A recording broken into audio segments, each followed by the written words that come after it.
केसरिया से मन जोगी हुआ रे, दिल झूमे देखो मतवारा हुआ रे, केसरिया से मन जोगी हुआ। हर पल मनाओ केसरी त्योहार। विमल, बोलो जुबान केसरी। 8:57 हो गए हैं। आप न्यूज की पाठशाला देख रहे हैं और ठीक न्यूज की पाठशाला में दाखिला आप लें उससे पहले आप प्रेस कॉन्फ्रेंस देख रहे थे जेपी नड्डा, भारतीय जनता पार्टी के पूर्व राष्ट्रीय अध्यक्ष और हेल्थ मिनिस्टर जेपी नड्डा की। प्रधान के इस्तीफे पर किसी तरह की कोई जवाब उन्होंने नहीं दिया है। राहुल की दूसरी मांग पर चर्चा को तैयार हो गए हैं। राहुल गांधी आकर सदन में हमारे साथ चर्चा करें। उन्होंने ये भी कहा कि सीजेपी के दोनों जो रिप्रेजेंटेटिव्स आए थे उनसे भी सौहार्दपूर्ण वातावरण में बातचीत हुई है। जितने भी सवाल जवाब हैं बच्चों को लेकर, उन सारे सवालों को आप संसद में लेकर आइए। आप तय कीजिए कि कितने घंटे की चर्चा होगी, किस नियम के तहत चर्चा होगी। हम इसके लिए, सरकार इसके लिए पूरी तरह से तैयार है, रिस्पॉन्सिव भी है और रिस्पॉन्सिबल भी है। जेपी नड्डा ने सीधे तौर पर उन तमाम राज्यों का जिक्र किया जहां पर अभी हाल के दिनों में पेपर लीक हुए हैं, यानी पेपर लीक की घटनाएं उन राज्यों में भी हुई है। उन्होंने जम्मू कश्मीर का जिक्र किया, उन्होंने जिक्र किया झारखंड का। आज ही वहां से बड़ी खबर आई है इसी पेपर लीक को लेकर, क्योंकि पोस्टपोन कर दिया गया है। उसके बाद उन्होंने जिक्र राजस्थान का किया, उन्होंने हिमाचल प्रदेश का जिक्र किया। उन्होंने कहा वो तमाम राज्य जहां पर बीजेपी का शासन नहीं है वहां पर भी पेपर लीक हुए हैं, उस पर किसी तरह की कोई जवाबदेही क्यों नहीं है। और फिर उन्होंने कहा कि उसके बावजूद तमाम सवालों के जवाब देने के लिए ये सरकार तैयार है। प्रधान के इस्तीफे पर हालांकि कुछ भी नहीं बोले। अमित मेरे सहयोगी इस वक्त हमारे साथ जुड़ चुके हैं, वो भी वहां उस प्रेस कॉन्फ्रेंस में मौजूद थे। अमित, लगभग 3-4 सवाल पर उन्होंने बात कही है, लेकिन महत्वपूर्ण ये हो जाता है कि जब पूछा गया धर्मेंद्र प्रधान के इस्तीफे को लेकर आप या बीजेपी क्या राय रखती है, तो उस पर कोई भी बात उन्होंने नहीं। नहीं, देखिए निश्चित तौर पर आज दिन भर भी जब संसद के भीतर कई लोगों से बात हुई, जेपी नड्डा जी से बात हुई, दूसरे मंत्रियों से बात हुई, ये एक बात साफ थी। देखिए सरकार ये बार बार कह रही है कि हम चाहते हैं कि बच्चों को लेकर जो भी अगर लगता है कि एग्जाम की और प्रक्रिया को और अच्छा करने की जरूरत है या जो भी तरह के सुझाव है उसको लेकर सरकार तय है। लेकिन अगर आप रिजिड है कि सिर्फ इस्तीफा हो तभी बात होगी तो इस पर बात नहीं हो सकती है। निश्चित तौर पर देखिए सरकार इस तरह से काम नहीं करती है। सरकार ने इसलिए कहा कि हम बात करने को तैयार हैं। भाई सेलेक्टिव होकर आप करिए, दूसरे राज्यों में जब अगर पेपर लीक होता है तो उस पर कोई चर्चा नहीं है। लेकिन आप ये कह रहे हैं कि वो पहली और तीसरी मांग वो मानने को, उस पर किसी तरह की कोई बातचीत नहीं की है, लेकिन दूसरी मांग मानने को तैयार है। जेपी नड्डा ने कहा है कि सरकार रिस्पॉन्सिव भी है, रिस्पॉन्सिबल भी है। आइए सदन में इस मसले पर चर्चा करते हैं।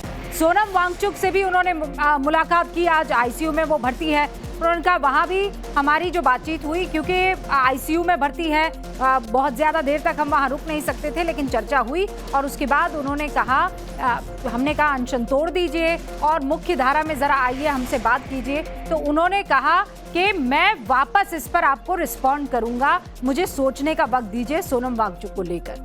तो चलिए, ये इस वक्त की बड़ी खबर थी, लेकिन अब जरा न्यूज की पाठशाला का रुख कर लेते हैं, और वो इसलिए क्योंकि आज आपके लिए कुछ बहुत ही महत्वपूर्ण चैप्टर्स और पार्ट लेकर आई। सबसे पहले आपको ये बता दूं कि पाठशाला में आज कौन कौन से चैप्टर्स पर बात होने वाली है।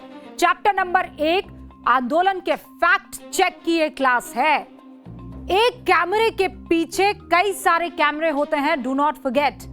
आपने कौन सी तस्वीर देखी है? आधा नहीं, पूर्ण सत्य हम आपको दिखाएंगे, सॉलिड सबूतों वाला चैप्टर। और फिर आएगा चैप्टर नंबर 2 राजनीति और आंदोलन की क्लास। कौन बनाना चाहता है भारत को बांग्लादेश और नेपाल? कौन है ये लोग? ये डीएस जानते हैं क्या है डीएस? इसका चाल और चरित्र समझाने वाला चैप्टर आपके सामने रखूं। और फिर चैप्टर नंबर 3 राजनीति शास्त्र की क्लास। पार्टी 1, लेकिन पेपर लीक पर रवैये अलग अलग क्यों भैया? सुविधा की सियासत का पर्दाफाश करने वाला ये चैप्टर है। और अंत में हमारा स्पेशल सेगमेंट, जिसमें आपको बताएंगे ऐसे मंदिर के बारे में जिसकी ईंटें पानी पर तैरती हैं। सोचा है कभी? चलिए शुरू करते हैं न्यूज की पाठशाला। आंदोलन के फैक्ट चेक की क्लास। इन दिनों आप भी इसमें बहुत व्यस्त होंगे, हैं कि नहीं? सच्ची बताइए। और बहुत सारा कंटेंट भी आ रहा है ना? पहले तो खाली रीलें बनती थी, लेकिन यहाँ तो असली चीज जो ग्राउंड जीरो पर हुई है वो आपके मोबाइल फोन पर आ रहा होगा। तो आप भी ऐसे ही स्क्रॉल कर रहे होंगे और घंटों स्क्रॉल करते करते निकल जा रहे होंगे। आंदोलन की खूब सारी तस्वीरें आपके मोबाइल पर भी आ रही होंगी। कई जगह तो वो ऐसी तस्वीरें आ रही होंगी जहां पर एक शख्स है, उसके हाथों में लाठी लगी है, वो कोने में बैठा है, पसीने में तरबतर, चारों तरफ पुलिस ने उसे घेरा हुआ है। आई है कि नहीं आई है? फिर एक तस्वीर आपके पास आई होगी जहां पर बहुत एक गमगीन इमोशनल म्यूजिक चल रहा होगा पीछे की तरफ, और आगे कुछ ऐसा होगा कि बोल के लब आज़ाद है, या आज़ादी किसी के कहने से खत्म नहीं हो जाती। ऐसे बहुत सारे सोशल मीडिया पर आपके पास भी रील्स आ रही होंगी, स्टोरीज आ रही होंगी, कंटेंट आ रहा होगा। कई सारे वीडियो अद्भुत रूप से वायरल हो रहे होंगे। कई ऐसे वीडियो होंगे जो आपके अंदर डर पैदा कर रहे हो। कई ऐसे वीडियो होंगे जिसे देखकर आप खुश हो रहे हो। कई ऐसे वीडियो होंगे जिसे देखकर आप हैरान हो रहे होंगे। और ये सारे के सारे इस वक्त में जंतर मंतर पर जो प्रोटेस्ट हुआ है उन कंटेंट से रिलेटेड बातचीत कर रही है। लेकिन एक बात बताऊं, कई ऐसे वीडियोस और कई ऐसे फोटोज हमने भी देखे और उसे देखकर एक मां होने के नाते मेरा कलेजा भी छलनी हो गया। और ये बात भी सच है कि बहुत से इनोसेंट मासूम बच्चे उस भीड़ में पुलिस की लाठियों का शिकार हुए, इसमें कोई दो राय नहीं है। लेकिन कई ऐसे हैं जो बहुत खतरनाक हैं, और जो आपके कैमरा की स्क्रीन पर आ रहा है वो सच है कि झूठ है, उसे पकड़ना बहुत मुश्किल नहीं होता। मैं सच बता रही हूं, क्योंकि जब भीड़ में एक कैमरा चल जाता है ना, तो उसके पीछे भी 10 कैमरा चल रहे होते हैं, और वो 10 कैमरा भी यहीं होते हैं, कहीं और नहीं होते हैं। वो भी अपनी रील डालते हैं। बस ये है, एल्गोरिथम ऐसा हो जाता है कि आपके पास वही रीलें आने लगती हैं। और यकीन मानिए, किसी भी आंदोलन के पीछे मोटे तौर पर 3 किस्म के लोग होते हैं। कितने? 3 किस्म के। एक कौन सा होता है? जो चाहता है कि आंदोलन किसी भी कीमत पर चलता रहे, है ना, हम आंदोलन से पीछे नहीं हटेंगे, ठीक है। दूसरा पक्ष होता है जो चाहता है कि आंदोलन ना हो, किसी तरह शांत हो जाए, ठीक है। और तीसरा पक्ष होता है जो ना तो आंदोलन में दिखाई देता है, ना ही आंदोलन का विरोध करता है, और ना ही आंदोलन के फेवर में होता है। वो सिर्फ आंदोलन से खेलता है, समझते हैं। और यही तीसरा पक्ष सबसे खतरनाक होता है, क्योंकि वो तस्वीरों में होते हुए नहीं होता है। आज पाठशाला के पहले चैप्टर में हम इसी छुपी हुई तस्वीर की पड़ताल करेंगे, और उससे आप दूध का दूध पानी का पानी करने में मदद पाएंगे। सड़कों पर छात्रों और नौजवानों की पिटाई के बहुत सारे वीडियोस आपको देखने को मिले होंगे। आपके मुंह से आ निकल गई होगी ऐसी कई तस्वीरें होंगी। सैकड़ों वीडियो सोशल मीडिया पर अपलोड हो चुके हैं, जबरदस्त वायरल हो रहे हैं, और आप पहली मर्तबा इन तस्वीरों और रील्स को देखेंगे, इनकी बातें सुनेंगे, तो आपको लगेगा कि दिल्ली पुलिस ने शांतिपूर्वक प्रदर्शन कर रहे छात्रों के साथ बहुत गलत किया, निर्मम है, निर्लज है ये पुलिस। यही लगेगा आपको लगेगा कि सिक्योरिटी फोर्सेस ने छात्रों के साथ बहुत बेरहमी की है। आपके मन में सवाल उठेगा कि लोकतंत्र है कि लाठी तंत्र है। ये दिल्ली में पुलिस की लाठीचार्ज के वीडियोस की पहली कैटेगरी वाले रील्स और वीडियोस की मैं बात कर रही हूं, जो आपके सोशल मीडिया अकाउंट में, आपके रील्स में पक्का आए होंगे। आपकी जो फीड आती है ना मोबाइल फोन, पक्का आए होंगे। लेकिन उसी सोशल मीडिया प्लेटफॉर्म पर दूसरी कैटेगरी के वीडियोस भी, अगर आप डीप डाउन रिसर्च करेंगे, ये वीडियोस चल भी रहे हैं। इन वीडियोस में पुलिस वालों पर भीड़ हमला करते हुए आपको दिखाई दे। कई दर्जनों लोग खाकी वर्दी धारी जवानों को धकेल कर गिरा रहे हैं। कई आरएफ के जवान को लात मार रहे हैं। ईंट, पत्थर, लाठी, डंडा, जो मिल रहा है पुलिस और सुरक्षा बलों पर हमला किए जा रहे हैं। अलग अलग तरह के कार्टून भी शेयर किए जा रहे हैं। ये देखिए, क्या है इस कार्टून में, क्या दिख रहा है आपको? एक डंडा लेकर है, संविधान है, और लठ चलाया जा रहा है ना।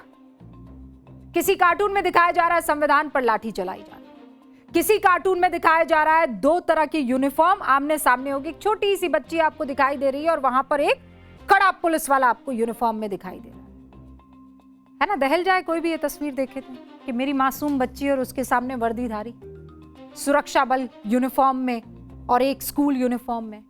बहुत खतरनाक लोग हैं, इनसे बचकर रहिए। समझना मुश्किल हो जाता है जब ऐसी तस्वीरें आपके फोन पर आती है कि कौन सी तस्वीर सही है और कौन सी फेक है। छात्र सही है कि पुलिस सही है, विक्टिम कौन है, अत्याचारी कौन है ना कंफ्यूजन आपके दिल में भी।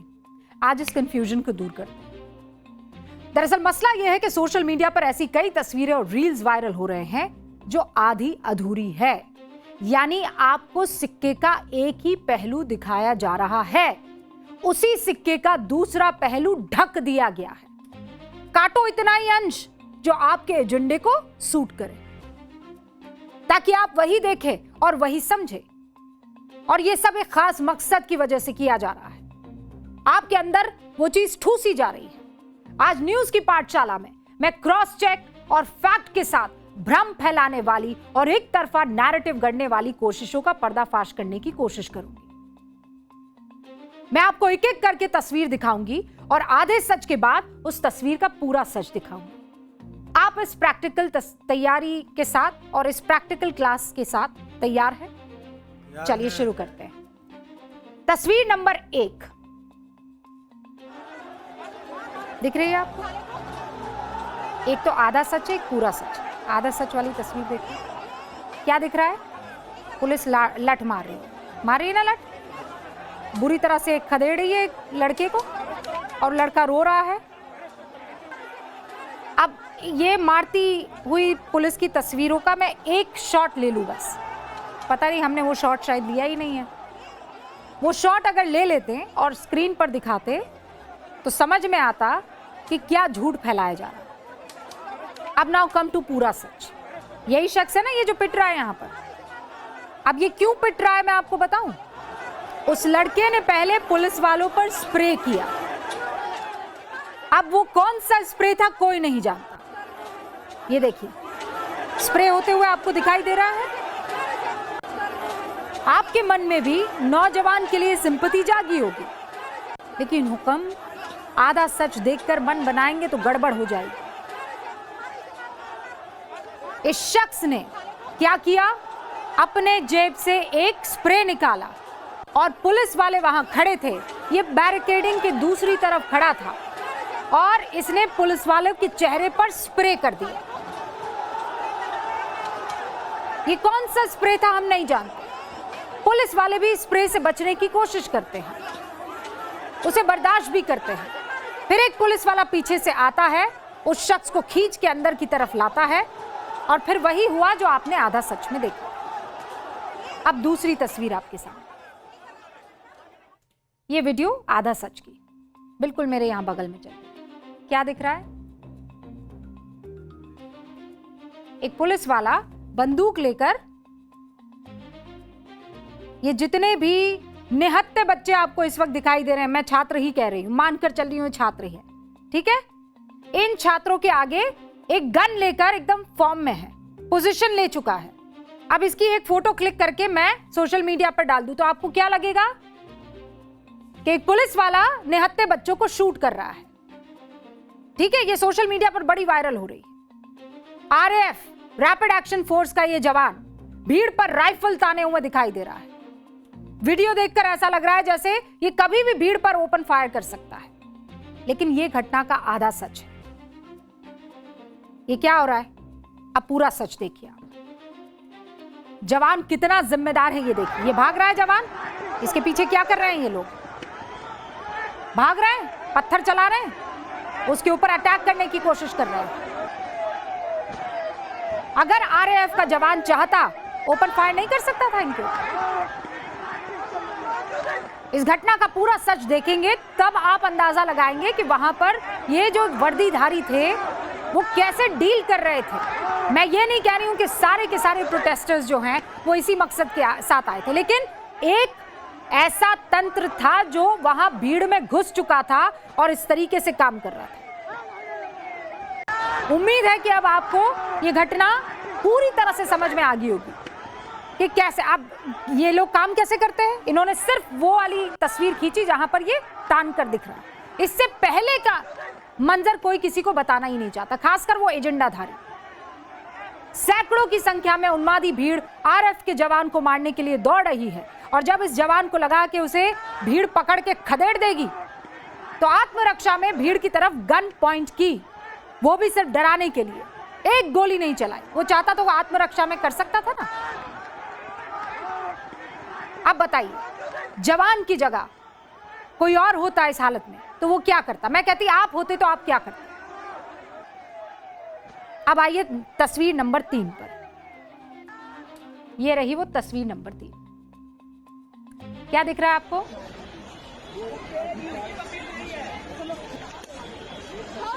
ये देखो, पुलिस वाले ने लठ चलाया। एक महिला है पुलिस वाली, डंडा मार रही है। ये लड़की को डंडा मारा और फिर लड़की गुस्साई और उसने पुलिस, ये देखिए, वो धक्का देने से पहले वाला वीडियो दी। हालांकि इसे होना स्लो मोशन में था, पर कोई बात नहीं। आप देखिए, ये लठ मारा और फिर उसे धक्का दी। इस तरह की कई तस्वीरें जो है सोशल मीडिया पर वायरल। अब ये पूरा सच देखिए। एक बार वापस चलाइए, रिवाइंड कीजिए और फिर चलाइए। ये देखिए, उसको गिराया पुलिस वाली, देखा आपने? 2 लड़कियों ने, फिर पुलिस वाली उठी और उसने लठ चलाई, और फिर क्या किया, इस लड़की ने उसे धक्का दिया। पुलिस ने प्रोटेस्ट में शामिल होने आई लड़कियों को नहीं बख्शा। ऐसा लग रहा होगा जब आप पहला वीडियो देखेंगे, लेकिन जब पूरा वीडियो देखेंगे तो आपको समझ में आ जाएगा कि कैसे पहले लड़कियों ने इन पुलिस वालों को गिराया, लात मार के, अड़ंगा लगा के। फिर पुलिस वाली खड़ी हुई और उसने लाठी चलाई, और उसके बाद देखिए कैसे वो उसे खदेड़ने की कोशिश करती। अब ये महिला पुलिस वाली, उसके साथ बाकी सब पुलिस वाली चाहती तो इन दोनों को घेर के खूब डंडे मारती ना, जैसा बताया जा रहा है कि ये तो गुंडागर्दी कर रहे हैं। लेकिन उसके बावजूद वो लड़की उसे खदेड़ रही है, पुलिस वाली को। इसीलिए जो आपको दिख रहा है वो सच पूर्ण है कि नहीं, इसको ठोक बजा कर देखिए। गुस्से में ये पुलिस वाली कुछ भी कर सकती थी, लेकिन नहीं, उसने एक ही लाठी चलाई। क्यों? क्योंकि उसको गिराया था उस लड़की। अब चौथी तस्वीर आपके सामने। ये जो तस्वीर आपको दिखाई दे रही है, अभी तो एक लड़की दिख रही है, एक एक करके 3 लड़कियां आई। इन्होंने पुलिस पर मारपीट करने, कपड़े फाड़ने, गाली गलौज करने के आरोप लगाए। दिल्ली पुलिस का एक घायल कांस्टेबल भी आपको दूसरी तरफ दिखाई दे रहा होगा। इन लड़कियों के आप पहले बयान सुनिए, आपको लगेगा कि पुलिस ने इनके ऊपर सच में बहुत जुल्म किया है। इसमें से एक लड़की कह रही थी कि वो सिर्फ बैरियर तोड़ रही थी और पुलिस ने उसे गाली दी। यानी ये मैडम जो बैरियर तोड़ने की कोशिश कर रही थी, ये इनका संवैधानिक अधिकार है और पुलिस इन्हें रोक भी नहीं सकती। रोकने की अगर कोशिश करेगी तो वो ड्यूटी नहीं निभा रही है, वो इनके साथ ज्यादती कर रही है, अत्याचार कर रही है। पुलिस अपना काम कर रही थी, वो ट्रेंड होती है इस चीज के लिए कि अगर आप कानून तोड़ रहे हैं तो कानून ना टूटे, उसके लिए वो एक्शन ले। मैं फिर कह रही हूं, पुलिस ने जिन मासूमों पर बर्बरता की है, हम उसका पक्ष नहीं ले रहे हैं। जिस वक्त पुलिस और प्रदर्शनकारी आमने सामने होते हैं, उसमें भीड़ में शामिल कई इनोसेंट भी पिट जाते हैं। लेकिन अब मैं आपको पुलिस के एक हेड कांस्टेबल की बात को सुनवाती हूं, उन्हें भी सुनिए। कांस्टेबल के रूप में अपने थाना संसद मार्ग में पोस्टेड हूँ। YMCA YWCA है, उसके बाहर में ही सुलभ शौचालय है। वहीं से हमारे ऊपर पथराव होना चालू हुआ। एकदम से पथराव हुआ तो हमने इधर उधर देखा तो समझ में नहीं आ रहा था पत्थर आ कहां से रहे हैं। थोड़ी देर बाद देखने के बाद पता चला कि सुलभ शौचालय के ऊपर कई लोग छुपे हुए हैं जो कि हमारे ऊपर पथराव कर रहे हैं, और वो पत्थर नहीं थे, वो टाइलें थी। टाइलों को नोकीला करके एज एन वेपन यूज करा जा रहा था हमारे को कट्स मारने के लिए, ताकि हमारे को चोटें ज्यादा आए। तो जैसे ही मैंने उस चीज को देखा तो मैं उसको रोकने के लिए ऊपर की तरफ भागा और मैं सुलभ शौचालय की छत पे चढ़ा। जैसे ही मैं सुलभ शौचालय की छत पे चढ़ता हूँ, वहां पे देखता हूँ कि 2 लड़कियां टाइलें घिसने का काम कर रही हैं और 2 लड़के उनको मारने का काम कर रहे हैं। उन्होंने काफी ढेर इकट्ठा कर रखा था। मैंने किसी तरीके से उस ढेर को फेंका। जैसे ही मैंने उस ढेर को फेंका, उन दोनों लड़कों ने उठा के मेरे को नीचे रोड पे पटका। नाखून मारे गए, उनके मुंह से ये बातें निकली, इन्हें जान से मार दो, ये पुलिस के नाने लायक नहीं है। मैं कांस्टेबल के रूप में अपने अब हिंसा पर दोहरा रवैया रखना, काट काट कर वीडियो दिखा देना, सच को आधे सच की तरह पेश करके गुमराह करना और सब कुछ करके विक्टिम कार्ड खेला जाना, शानदार स्ट्रैटेजी है नहीं? इसके लिए तो बाकायदा तालियां बनती है, गजब है। और फिर आप गालियां दो हमें, है ना? फिर आप ललकारो हमें, फिर आप तरह तरह की फप्तियां कसो हम पर। क्रेडिबिलिटी नाम की कोई चीज नहीं है। जो मन में आता है सोशल मीडिया पर और यूट्यूब पर डाल दिया जाता है, सिर्फ और सिर्फ सस्ते व्यूज बटोरने के चक्कर में। किसी घटना को अपने एजेंडे के हिसाब से गढ़ देना, फिर खुद ही को शोषित बता देना। और ये सिर्फ कोई इत्तेफाक नहीं है, ये बाकायदा एक सोची समझी इंडस्ट्री है, साजिश भी नहीं, इंडस्ट्री है। बच्चों पर लाठी डंडे नहीं चलने चाहिए थे, नहीं चलने चाहिए थे।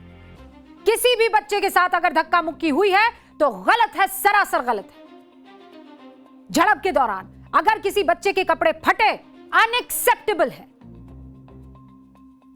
लेकिन एक हिंसा पर आंसू बहाना, चीख चीख कर बोलना, इमोशनल बैकग्राउंड म्यूजिक चस्पा करके सिंपैथी लेने की कोशिश करना और दूसरे पर बिल्कुल शतुरमुर्गी बन जाना, मुंह घुमा लेना, ये कहां का बात हुई? एक और नमूना दिखाऊं आपको। टाइम्स नाउ नव भारत के 4 रिपोर्टर्स 2 दिनों से जंतर मंतर पर, और केवल 2 दिनों से नहीं है, लंबे अरसे से रिपोर्टिंग कर रहे हैं। इनके साथ जो बदसलूकी हुई है, कौन इसकी जवाबदेही देगा? मारपीट होती है, लूटपाट होती है, लिंचिंग की कोशिश करते हैं, और ये तस्वीरें देखिए।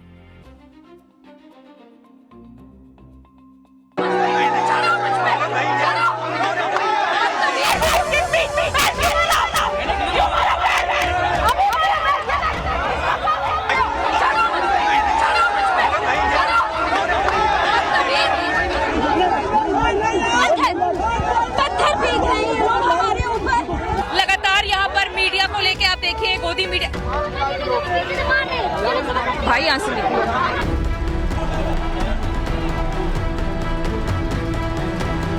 पुलिस अलग अलग 6 दिशा से कुछ 100 मुक्के, लात, लाफे, पानी फेंकना, बॉटल्स फेंकना।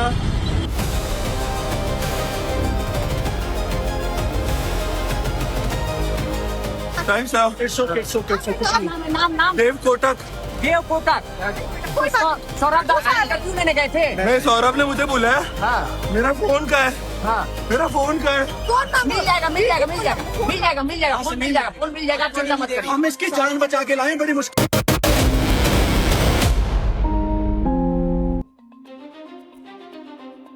मैं भी लगा देती इमोशनल म्यूजिक,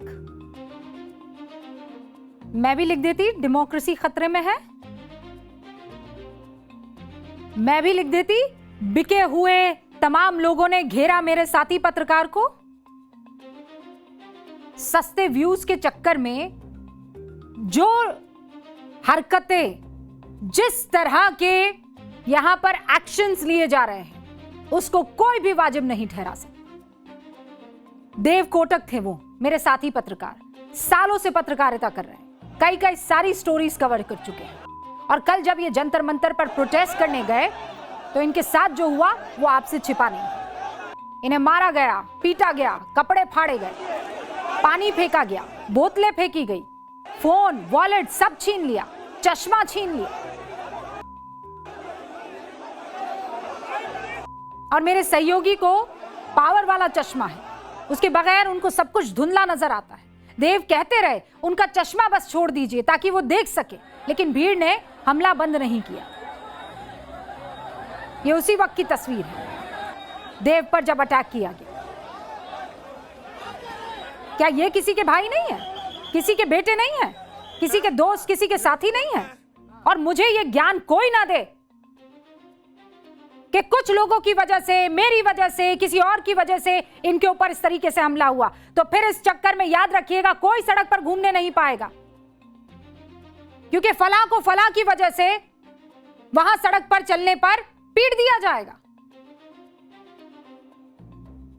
अब आप मुझे बताइए, क्या देव कोटक का कोई इमोशनल, दर्द भरा, वायलेंट का बैकग्राउंड म्यूजिक वाला वीडियो आपने इंस्टाग्राम पर देखा? क्या देव कोटक की कोई फीड आपके सामने आई? हम देखेंगे ऐसा कुछ आया? डपली बजाते हुए बोल के लब आजाद है आया? शेयर हुई ये तस्वीरें? और ऐसा क्यों नहीं हुआ, मैं आपको बताती हूं। जब हिंसा का विरोध हिंसा के रूप में नहीं, बल्कि पीड़ित कौन है यह देखकर तय किया जाता है, तो वही होता है जो इस तरह का पक्षपात होता है। और जिस तरीके की ये हरकतें हो रही हैं, ये देखिए अब वापस ये लाइव तस्वीरें हैं। लाइव का मतलब ये समझिए, कल की तस्वीरें नहीं है, ये परसों की तस्वीरें नहीं, ये अभी कुछ मिनटों पहले की तस्वीर है। टॉलस्टॉय मार्ग है ये, कस्तूरबा गांधी मार्ग के पास में ये इलाका है, जहां पर पुलिस और इन प्रदर्शनकारियों के बीच में जमकर पथराव हुआ है। ये देखिए आप,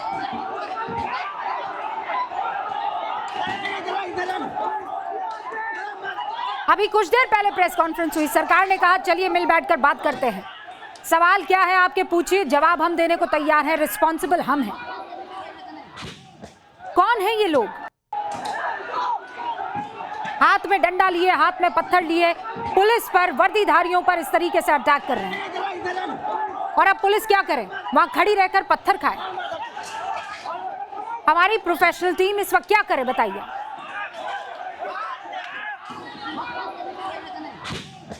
और ये देखिए, पुलिस जब वापस आएगी और लट बजाएगी तो फिर कहा जाएगा कि देखिए पुलिस वाले क्या करते हैं। ये लोकतंत्र नहीं, ये लाठी तंत्र है।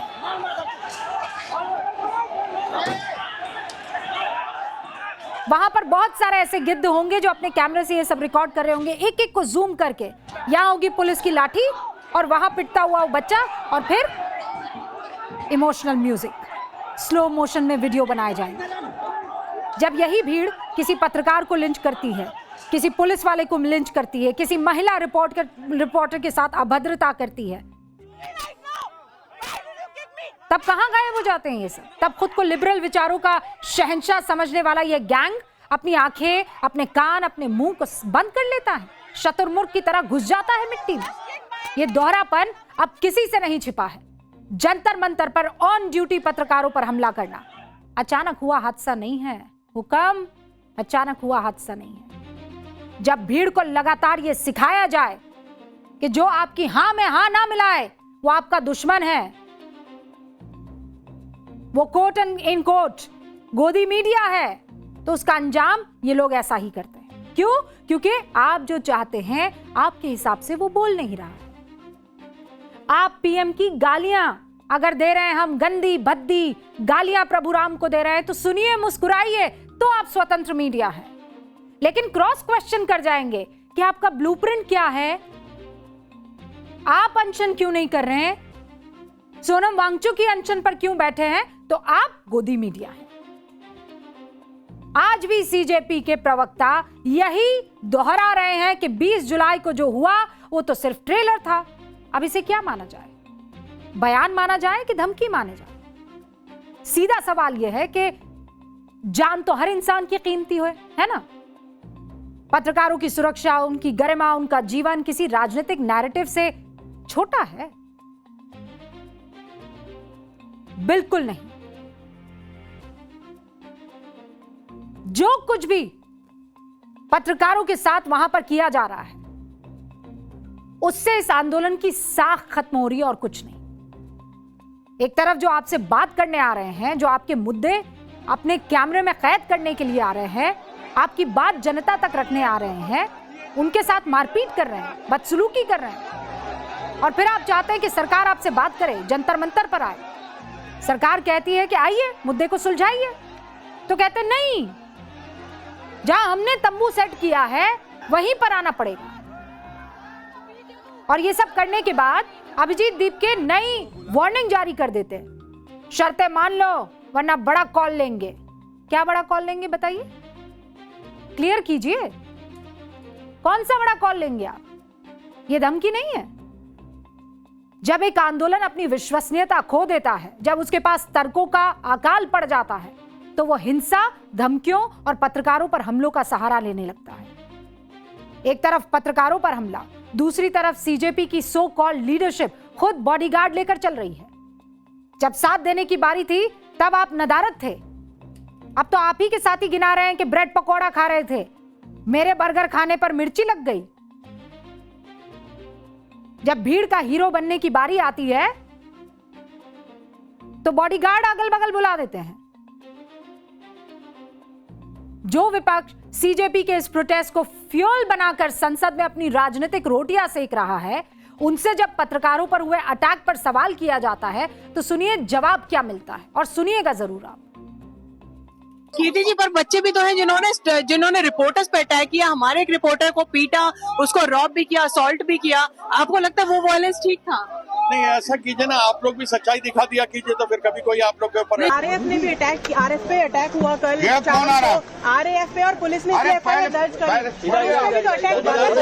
पुलिस पे भी हुआ अटैक, जर्नलिस्ट पे। आपको गोदी मीडिया का क्वेश्चन करना है, आप गोदी मीडिया का क्वेश्चन कीजिए। ये तो बता दीजिए। कुछ नहीं बताएगा, कुछ नहीं बताएगा। देश का छोटा छोटा लड़का का साथ आप लोग ऐसा करेगा, क्यों वो लोग नहीं करेगा? उन छोटे लड़कों ने जर्नलिस्ट के साथ जो किया, हमारा एक रिपोर्टर था, उसको रॉब किया, असॉल्ट किया। आप क्यों किया उधर अंदर में? आपको नहीं, उनका वो लोग जानते हैं जो आप लोग गोदी मीडिया का आदमी है। आप नहीं, वो लोग जानते हैं आप लोग गोदी मीडिया का, आप गोदी मीडिया का आदमी है। असॉल्ट किया जाएगा। वो लोग जो कर रहा है ठीक कर रहा है। निर्लज्ज हैं ये सांसद, निर्लज्ज। ये सर्टिफिकेट देंगे कि कौन सा मीडिया कौन सा है।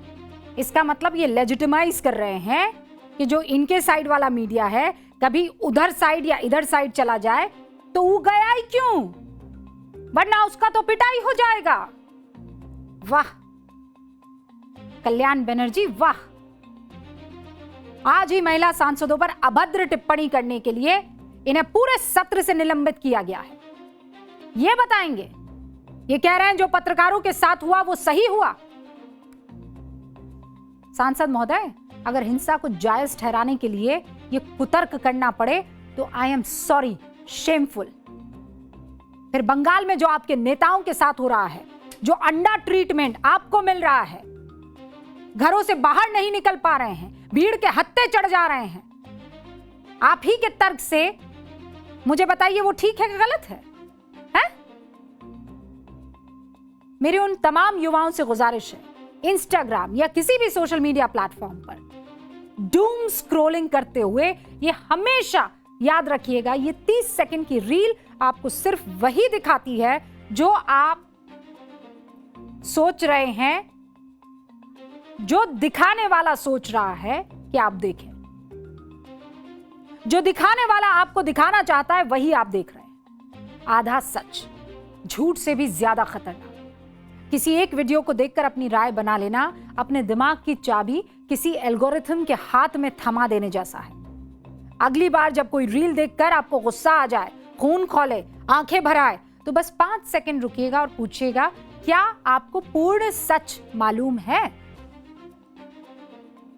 जंतर मंतर पर प्रदर्शन के बीच कुछ ऐसी तस्वीरें और नारे सामने आए जो संदेह को जन्म देने वाले हैं। प्रदर्शन के दौरान अचानक जो मंशा सामने आई, संसद को उखाड़ देंगे, भारत को नेपाल बना देंगे, प्रधानमंत्री मेरा बस चले तो गोली मार दूं कह देने वाले, न जाने कैसी कैसी बातें।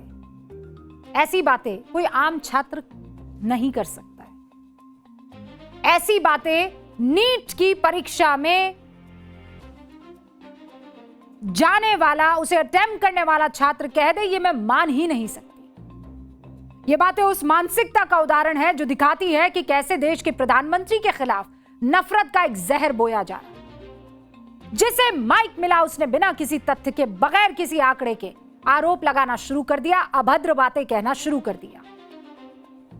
ऐसी बातें कोई आम छात्र कह दे, ये हो ही नहीं सकता।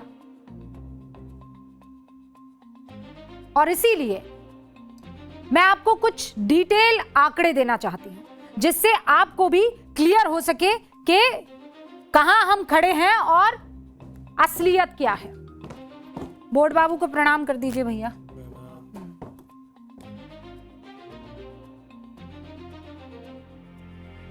यह है नीट यूजी की टाइमलाइन। क्या है? इसी पर सारा मामला चल रहा है ना। 3 मई 2026 क्या हुआ? नीट का पेपर लीक हुआ। डेट देखते जाइएगा। फिर आती है 12 मई, 3 मई के बाद, ठीक है, परीक्षा रद्द करने की घोषणा होती है। क्या होती है? लीक हुआ पहले, फिर घोषणा हुई। फिर आता है 21 जून, परीक्षा आयोजित की जाती है। और ये कितना दिन होता है? ये होता है 41 दिन। 41 दिन के अंदर, ये यहां दिख जाएगा आपको, 41 दिनों के अंदर वापस परीक्षा आयोजित हो जाती है। फिर आती है 16 जुलाई, नतीजे घोषित हो जाते हैं। फिर 20 लाख बच्चे परीक्षा में शामिल होते हैं। इस वाली जो वापस 21 जून को होती है ना परीक्षा आयोजित, उसमें लगभग 20 लाख बच्चे परीक्षा में शामिल होते हैं। और 11,21,185 बच्चे अगले चरण के लिए क्वालिफाई हो जाते हैं। कितने? 11,81,185 बच्चे अगले फेज के लिए क्वालिफाई हो जाते हैं। यानी नीट की परीक्षा को लेकर जिस तरीके का हंगामा यहां पर जंतर मंतर पर बना हुआ है, उस नीट की परीक्षा में लगभग 11,21,185 बच्चे पास होकर अगले राउंड में जा चुके हैं। असल में नीट पेपर लीक होने से जिन लोगों को परेशानी झेलनी पड़ी, उन्होंने मेहनत की और बाहर निकल आए। और जिन्होंने सच में झेला, उनका क्या कहना है, आप खुद सुन लीजिए। So initially I was sad and despaired that the exam got cancelled. So I thought to myself that अब रोने धोने से कुछ होगा नहीं. So I just got myself together and started focusing on, like, I followed my regular schedule that was before NEET, the first NEET, and just thought that I should give it my all and see it that God has given me an opportunity for scoring better, because He knows that I can score better. मतलब जिसने भुगता वो दोबारा परीक्षा देकर आ गया। आपदा में भी मेहनत के बूते खुद के लिए अवसर तैयार कर दिया। लेकिन उनका क्या, जो बर्गर खा रहे थे, आस्था को ठेस पहुंचा रहे थे, सुरक्षा कर्मियों पर हमला कर रहे थे, परिवर्तन की लौ जगा रहे थे, कौन थे ये लोग? कहां से आ रहे थे? अचानक ये धरना स्थल दुनिया भर के लोगों के लिए वो इलाका बन गया जहां पर खाना ऑर्डर करके भोजन भेजा जाने लगा। कोई अमेरिका से खाना ऑर्डर कर रहा है, कोई बांग्लादेश से खाना ऑर्डर कर रहा है। मतलब जंतर मंतर के उस आंदोलन में जो भूख हड़ताल से शुरू हुआ था, जो अनशन से शुरू हुआ था, भूख की चिंता बांग्लादेश के लोगों को सता रही है। यही चिंता कई सवालों को जन्म दे रही है। भारत में वैसे भी कोई नेता या कोई जो वहां पर प्रदर्शनकारी है, ये कहता हुआ सुनाई दिया है ना, ख्वाहिश जताता हुआ सुनाई दिया है कि यहां भी नेपाल और बांग्लादेश जैसी क्रांति हम ला देंगे। क्रोनोलॉजी समझिए। ये मुंगेरी लाल के हसीन सपने कुछ बेवकूफ लोग अपने जहन में डाले हुए हैं, ये कभी हो नहीं सकता है। और हम ये क्यों कह रहे हैं, मैं समझाती हूं। भारत के पड़ोस बांग्लादेश में, ध्यान से सुनिएगा, हुआ क्या था, फिर आपको क्रोनोलॉजी समझ में आ जाएगी। जून 2021 में वहां के अखबारों में यह दावा किया गया कि अमेरिका बांग्लादेश से सेंट मार्टिन द्वीप की मांग कर रहा है। कौन से द्वीप की? सेंट मार्टिन द्वीप की। कौन कर रहा है? अमेरिका मांग कर रहा है। यहां मिलिट्री बेस बनाना चाहता है। बांग्लादेश की तत्कालीन प्रधानमंत्री शेख हसीना ने अमेरिका की इस मांग को खारिज कर दिया। बात खत्म मान ली गई है ना। लेकिन बांग्लादेश के हाई कोर्ट ने 5 जून 2024 को सरकारी नौकरियों में विवादास्पद 30% आरक्षण बहाल करने का आदेश दिया। मतलब वो अलग दिन है और अब ये अलग दिन, और अचानक छात्रों का गुस्सा फूट जाता है। आदेश कोर्ट का था, लेकिन कथित छात्र आंदोलन सरकार के खिलाफ खड़ा हो गया। हंगामा इतना बड़ा कि आखिरकार 5 अगस्त 2024 को शेख हसीना को बांग्लादेश छोड़ना पड़ा, और फिर अचानक एंट्री हुई मोहम्मद यूनुस की। सरकार के अगुवा बन गए, बड़ा चेहरा बन गए। ये बांग्लादेश में सब कुछ हुआ। अब मोहम्मद यूनुस जैसी ही सत्ता में आए, बांग्लादेश सरकार सेंट मार्टिन द्वीप को लेकर अमेरिका से करार करने की तरफ बढ़ने लगी। हालांकि बांग्लादेशी फौज ने इसका विरोध किया और कहा कि यह फैसला चुनी हुई सरकार पर छोड़ दिया जाना चाहिए। बाद में शेख हसीना ने अपने बयान में कहा कि अगर वो सेंट मार्टिन द्वीप अमेरिका को सौंप देती तो आज भी बांग्लादेश की प्रधानमंत्री वो रहती। श्रीलंका और नेपाल में भी अचानक सरकार के खिलाफ गुस्सा भड़का। युवा सड़क पर उतरे। कुछ ही घंटों में सालों से सिस्टम चला रही सरकारों को हटा दिया। और यह सब इतना अचानक हुआ कि जब तक कोई कुछ समझ पाता तब तक सरकारें बदल चुकी थी। अब भारत आ जाइए। अमेरिका के साथ ट्रेड डील पर भारत सख्त तेवर अपनाए हुए है। अमेरिकी कृषि प्रोडक्ट के लिए भारत किसी कीमत पर अपना बाजार खोलना नहीं चाहता। ग्रेट निकोबार प्रोजेक्ट के कारण चीन घबराया हुआ है। और इस बीच भारत के मुख्य न्यायाधीश जस्टिस सूर्यकांत 15 मई 2026 को सुप्रीम कोर्ट में सुनवाई के दौरान कॉकरोच शब्द का इस्तेमाल करते हैं। जस्टिस सूर्यकांत कहते हैं कि समाज में पहले से ही ऐसे परजीवी मौजूद हैं जो व्यवस्था पर हमला करते हैं। क्या आप भी उनके साथ जुड़ना चाहते हैं? कुछ युवा ऐसे हैं जो रोजगार नहीं मिलने और किसी पेशे में जगह न बना पाने के कारण कॉकरोच की तरह हर जगह फैल जाते हैं। यह सीजीआई की तरफ से दिया गया बयान था। इस बयान के अगले ही दिन कॉकरोच जनता पार्टी नाम का एक सोशल मीडिया पेज बन जाता है और 2 हफ्तों के अंदर लगभग 2 करोड़ 20 लाख लोग इस पेज को फॉलो करने लगते हैं। 16 मई 2026 को कॉकरोच जनता पार्टी के नाम से सोशल मीडिया पर पेज बनता है। इससे पहले 12 मई 2026 को नीट यूजी का प्रश्न पत्र लीक होने की ऑफिशियल जानकारी सामने आती है।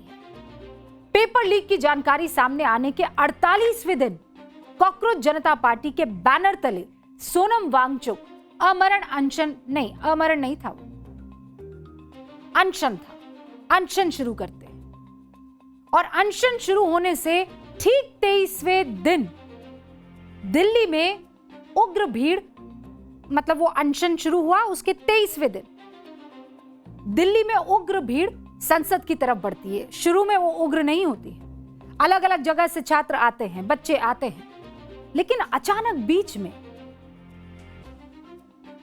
ये भीड़ उग्र हो जाती है। बैरिकेड्स तोड़ने लगती है, स्प्रे करने लगती है, पुलिस पर हमला करने लगती है, पथराव करने लगती है। इसी भीड़ में संसद उखाड़ने, नेपाल बनाने की बात होती है। बांग्लादेश में गुस्साई भीड़ के निशाने पर वहां की पहचान थी, वहां का मीडिया था। भारत में भी भीड़ के निशाने पर यहां का मीडिया था। दिल्ली के प्रदर्शन में भी आरोप यही लगे कि प्रदर्शन के दौरान संदेश दिया गया इंटरनेट बंद होने पर ब्लूटूथ से चलने वाले ऐप का इस्तेमाल करें। एक किट तैयार हुआ। सोशल मीडिया पर कई सारे इन्फ्लुएंसर्स ये दावा करते हुए दिखाई दिए कि उन्हें दिल्ली में प्रोटेस्ट के समर्थन में रील बनाने के लिए 40 से 65,000 रुपए प्रति रील देने के ऑफर मिले। और ऐसी चीजें हमारे पड़ोसी देश में भी दिखी। बांग्लादेश से लेकर नेपाल तक सत्ता परिवर्तन के पीछे एक डीप स्टेट वाली थियरी सामने आई। अब सवाल यह है कि ये डीप स्टेट है क्या, ये काम कैसे करता है, आप जानना चाहेंगे ना?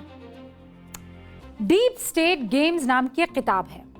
उस किताब के मुताबिक डीप स्टेट एक ऐसा गुप्त या अनौपचारिक नेटवर्क होता है जो किसी देश की लोकतांत्रिक रूप से चुनी गई सरकार के समानांतर काम करता है, लेकिन उसकी जानकारी कभी पब्लिक में आती ही नहीं। ये डीप स्टेट पश्चिम के देशों की फंडिंग पर निर्भर रहता है और वो फंडिंग कभी लोकतंत्र की रक्षा, कभी लोकतंत्र की मजबूती, कभी मानवाधिकार की रक्षा के नाम पर एनजीओ के माध्यम से देश में आती है। एनजीओ का मतलब क्या होता है? नॉन गवर्नमेंट ऑर्गेनाइजेशन, मतलब वो संगठन जो सरकारी नहीं है लेकिन लोगों की मदद के लिए दान का पैसा इकट्ठा करने के लिए काम करती है। दान का पैसा इकट्ठा करती है और उसके बाद उनके लिए काम करती है। भारत में तो इन एनजीओ का विशेष लगाव भारत से।